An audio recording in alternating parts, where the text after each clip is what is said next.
Hark, dear seekers of knowledge, and welcome. Upon this hallowed digital sanctum, created in honor of the grand return of Tenacious' grasp on reality, we once again part the mists of the mundane. Today, we embark upon a most curious voyage, a new chapter in our esoteric curriculum, Whispers from the Veil. Our destination is not one marked on any map of the known world, for we journey into the heart of a legend that has captivated dreamers and scholars for millennia. We shall explore the sunken continent of Atlantis and unearth its profound and enduring influence upon the tapestry of New Age mysticism. The tale, as many of you know, originates with the great Athenian philosopher Plato.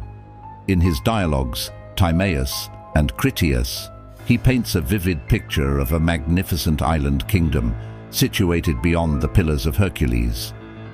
Atlantis was no mere city-state. It was a utopian society, a marvel of advanced engineering, profound wisdom, and unparalleled spiritual attunement. Its people were said to be descended from Poseidon, the god of the sea, and they lived in harmony, possessed of virtues that made their civilization the jewel of the ancient world.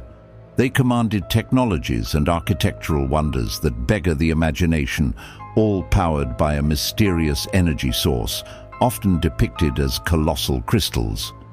Yet, as Plato recounts, their virtue waned.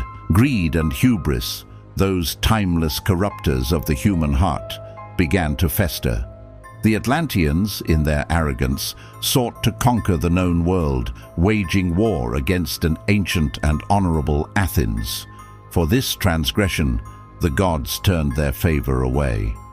In a single dreadful day and night of misfortune, the earth shook, the seas rose in fury, and the magnificent island of Atlantis was swallowed by the waves, vanishing from the surface of the world, leaving behind naught but a cautionary tale and an echo in the memory of humanity. For centuries, this story was regarded largely as a philosophical allegory, a fable crafted by Plato to illustrate his concepts of the ideal state and the corrupting nature of power. But in the late 19th century, a fascinating transformation occurred. The embers of the Atlantis myth were fanned into a roaring flame by the burgeoning esoteric and spiritualist movements of the era. A key figure in this renaissance was Ignatius L. Donnelly, a U.S. congressman and amateur scholar. His 1882 book, Atlantis, the Antediluvian World, argued passionately that Atlantis was not a myth, but a verifiable historical reality. He proposed it as the common ancestor of ancient civilizations, the wellspring from which the cultures of Egypt, Mesoamerica, and beyond drew their knowledge of agriculture, metallurgy, and religion.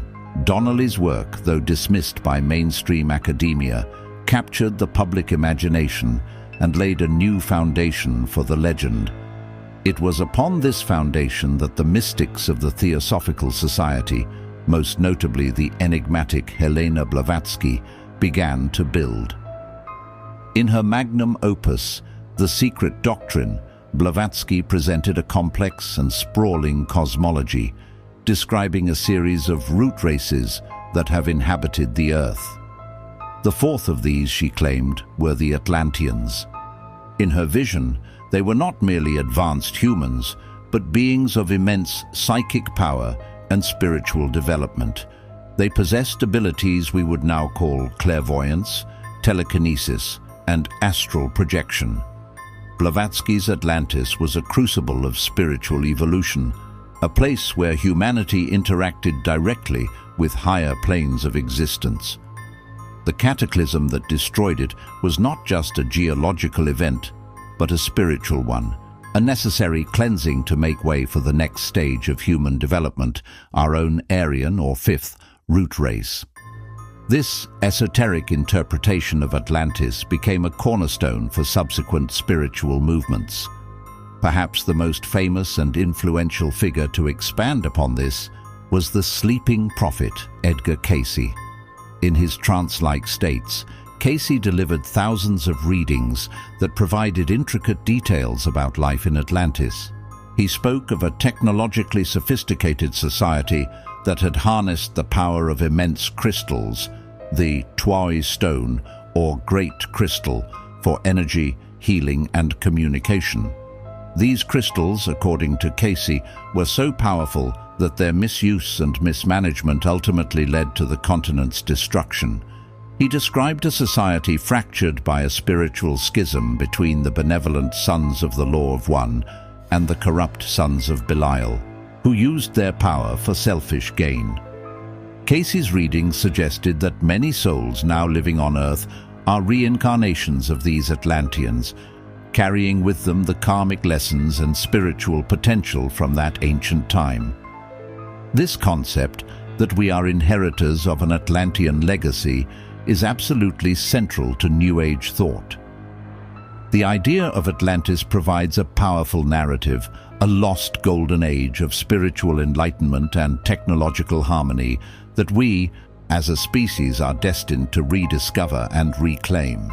It speaks to a deep-seated yearning for a past where humanity was more connected to the divine, more in tune with the energies of the cosmos. When a New Age practitioner speaks of crystal healing, they are echoing Casey's descriptions of the great Atlantean power sources. The belief in energy grids or ley lines that crisscross the globe often connects back to theories of a lost Atlantean global power network. Concepts like soul groups, past life regression, and the awakening of dormant psychic abilities are frequently framed within the context of recovering our lost Atlantean heritage. Think of the fascination with the Bermuda Triangle. Many esoteric theories propose that this anomalous region is the site of a submerged Atlantean power crystal, its malfunctioning energies causing the strange disappearances of ships and aircraft. The search for ancient wisdom in sacred geometry, the focus on sound healing and vibrational frequencies, all these modern spiritual pursuits find a mythic precedent in the lore of Atlantis. It serves as a kind of spiritual blueprint, a grand unified theory for a host of disparate mystical beliefs. It explains where our higher knowledge originated and why it was lost, offering hope that through spiritual practice we can reactivate this ancient cellular memory.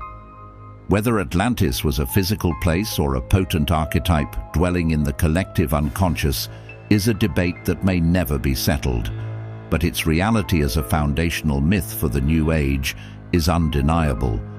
It is a story of immense power, of potential both realized and squandered. It is a mirror reflecting our highest aspirations for a world of peace, wisdom, and spiritual harmony, and also a dark glass showing our capacity for arrogance and self-destruction. The echoes of Atlantis are not found in the depths of the ocean, but within the heart of modern mysticism, calling us to remember a forgotten part of ourselves and to strive once more for the golden age that haunts our collective dreams. Thank you for joining us on this deep dive into the esoteric past. May your own quest for knowledge be as boundless as the sea.